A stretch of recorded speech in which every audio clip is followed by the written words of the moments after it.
video. Let's see if we can get some light. Here we go. The heck you doing, Wrecker? Well, right now I am getting up in the attic at the lake house because I just wanted to take a quick peek. Whew. Oh man, I'm not the man I used to be. I just wanted to come up here and take a quick peek and make sure everything's copacetic with the wall and everything back here in the attic. Behind that vent right there, nope, actually right behind here, right where my light's shining, that is where the chimney's at. That's where they pulled the cable line. Oh, I see, they pulled it and went in another room. Anyway, so right behind this wall is where the chimney's at. And yesterday we moved the chimney, and so I wanted to come up here and just take a quick peek, make sure everything's copacetic, and I'll show you guys what happened yesterday. I'm just taking a peek around, make sure we got no leaks, no little holes anywhere in the soffits and all that whatnot. Okay, let me get out of this attic. Alright, I was gonna start the video inside the house, but I'm gonna start outside so y'all can have a better understanding of what I'm talking about, what I'm describing. So, what happened yesterday? Well, what we did is this chimney was leaning, as you guys saw before. So what we did, and I don't know if I got any video. I have some pictures I can post later. But what they did, the chimney was leaning out, and what they did is they put 2 helical piers in the ground, 20 some odd feet till they hit hard rock, and then they cranked this up so that it's no longer leaning. Now they could only go as far as you can go, because when things like this happen, the top of your chimney will lean, and then as it's leaning on top, the bottom with this slab will actually slide in towards the house. So, there's a point where the guy gets kind of scared and, about pumping it up too much more, because you don't want to damage the house, you know what I'm saying? Behind that chimney is a wall, is a, it's a 2-inch, 2x6 knotty pine tongue and groove wall behind there. So you don't want to break a hole in the wall. And then I'll show you the more important part. You certainly do not want to damage that stone wall, when you're pushing on it. So that's where we were at yesterday. You can hear Mr. Carlson lab playing in the background. That's where we were yesterday. He got it to a spot where he's like, I don't know if I really want to pump it up anymore. I don't want to damage anything. So he was concerned that this slab here was connected to the outdoor slab, which it turns out it doesn't. I don't think it is. Neither of us thought it is now. We were able to give it a couple of more pumps and get that gap closed even further, while his guy and me stayed in here as they were pumping it to watch and listen and all that good stuff. And then there was a point where we said, okay, that's it. That's as far as we go.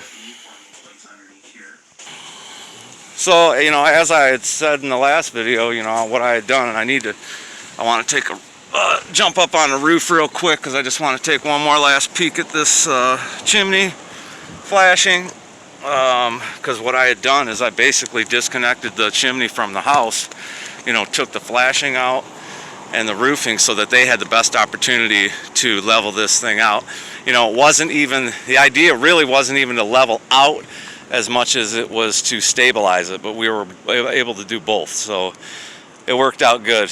I never claimed to be a roofer, and I certainly do not claim to be a roofer now, but as much tar as I got into this son of a bitch, it better not leak. So that'll probably be the way it stays until we get a new roof at some point. Should be fine. I am aware, like I said, I'm not a roofer, but I am aware of how you put down a water and ice shield and then step flashing and then I went over it with some extra shingles that we had, and the whole way tarring and tarring and tarring. I think I went through 2 gallons of tar, so it should be nice and sealed up. We started out with 5.5-inch gap on top here in between where the roofing board comes across here. We started out with a 5.5-inch gap. We got it down to 2 inches, so we did. I think we did real good. Guys were all very professional. God, the size of those. I'm gonna have to post the pictures.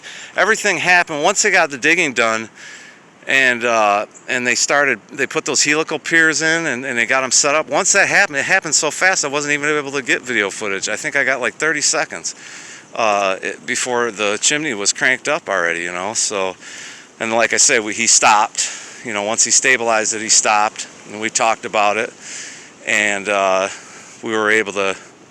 Because I said, damn, I said, I sure would like to close that gap a little bit more. And he said, yeah. He goes, you know, I just don't want to damage anything. And I said, oh no, I don't want to damage anything either, you know. So, but we were able to give it a couple of more pumps. I don't know if they gave it 2, 3 more pumps. 1 pump goes a long way when they do this stuff. And oh, back to what I was saying, you know, the size of that steel is incredible. I didn't expect to see.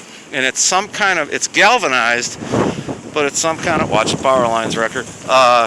It's some kind of hardened galvanized, because he had a diamond blade on a metabo. I hate those fucking metabos. Sorry, I gotta set you down. He had a diamond blade on a metabo. He brought the metabo out. I said that to him. I said, I hate them fucking things, and they're just dangerous, man. And he had a diamond blade on it. I said, oh great, it's got a diamond blade on it too. He goes, you know, that's the only thing that'll cut it. I said, really? He said, yeah, man. He goes, we tried Sawzall. He goes, it just eats the blades up. And they put a cutoff wheel on the metabo, and it just ate the cutoff wheel up. So I said, well, other than a torch, I suppose diamond blades is best you can go. So anyway, next season, I'm gonna do a little tuck pointing, a little patchwork, and give her a paint job, and that's where she's going to sit forever and ever. Forever and ever, amen. So I'm happy with the way it turned out. It really made a big difference. You can see the foam I just shoved in those holes up there. I'll trim that shit off too so it doesn't look shitty. I did, in the little gaps that I still have left, I did some foam up here, and then in the springtime what I'll do is I'll pull that out, and then I will get some of this vinyl siding trim and put up in there, and probably just leave the foam behind it, but just to dress it up, make sure it's, you know, it looks good. And then of course when I painted it all, the paint job's gonna do a lot for it. Man, I'm really happy with the way that turned out. If you guys watched the other video, you saw how far that bitch was leaning, especially when I walked down toward the lake. Jump down here for you guys real quick. Man, it's fucking 27 degrees out. Yesterday was supposed to be in the 50s, but it got windy as fuck. And of course, that's when I had to go on the roof, was when it started getting windy.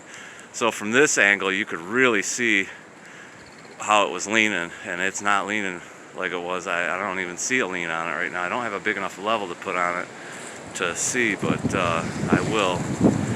Anyway, yeah, I'm happy with the way how things turned out. Foundation Systems of Michigan did a nice job. Guys were professional. Everybody we dealt with in that company was professional, and they did a nice job for us. I will give them a thumbs up. Foundation Systems of Michigan. They even had permits pulled and all that stuff, which you're supposed to do as a contractor anyway, but a lot of them don't. I will take you guys inside real quick, because I had a comment from Blue Light Bandit, one of my main men. He liked this as a getaway place. No robbers allowed. Like that, Bandit? So yeah, this is the place. It started off, it was just this room, and there was a big porch on the front. That's how it started off. Just this, basically this room here, and then you've got your your kitchen, all knotty pine, tongue and groove, even the ceiling. You've got your kitchen, you got your bathroom, and a couple of bedrooms. I'm not going to take you in there. All my shit's everywhere. So, yeah, that is how this place started off. Then,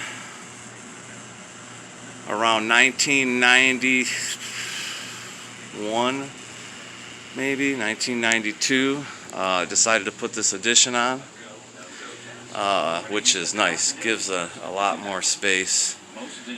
Basically, this was a porch underneath here, and put 2 rooms on. You know, one being that, kind of like a living room, and the next one being this room, which everybody loves. You know, because it's got the windows and the view, and in summertime you open all the windows and everything, and you know, air flows through. It's real nice. So got this for free. That was a freebie. That chair, I was surprised. Somebody said, hey, I'll get this chair for free. State of Michigan. Now, I've seen the other chairs that have the Upper Peninsula on them. I'd love to have one with the Upper Peninsula and one with the lower, but hey, beggars can't be choosers, and that was free. So yeah, put these rooms on, a couple of closets, added some storage, and that helped out a lot. Believe me, when I was a kid, and it was just this room and 2 bedrooms and a bathroom, you know, there'd be bodies everywhere at night sleeping. You know, we had a couch here and we had a couch over there. They both pulled out, and then we would put a cot back here, and then there'd be people sleeping on the floor, and you know how it is with the kids and everything. You know, my mom and dad had a bunch of kids, so and then they all had kids, and to this day, they all come up, and it's nice. It's a draw if you have children, and you start to. Well, I'm 47, and I start to have these feelings of, you know, it's if you have a place that'll draw them in, you can get to see them once in a while, because otherwise life's just happening.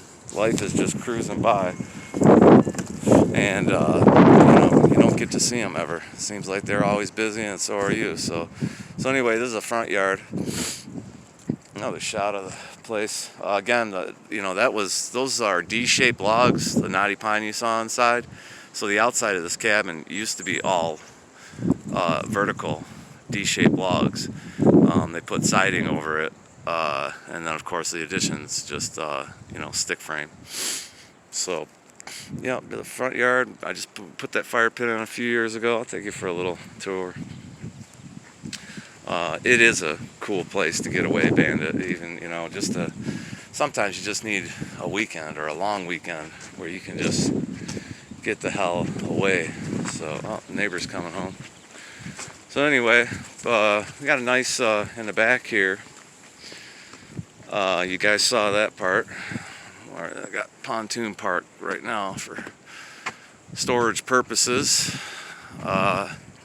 So then you got, you know, we got a nice size backyard here, which at some point, you know, could possibly build a garage on. That's what a lot of the neighbors have done. That shed there used to be filled with nothing but dirt bikes. From the time I was 6 years old, I was riding dirt bikes. At one time, that shed had a 3-wheeler, a 4-wheeler, and 3 dirt bikes packed in it. Now it's got a lawnmower and a weed whipper. But I'm thinking about getting another quad. Just to when I come around, maybe I can take a ride. Anyway, that's what I got for you. That's what happened yesterday. Peace.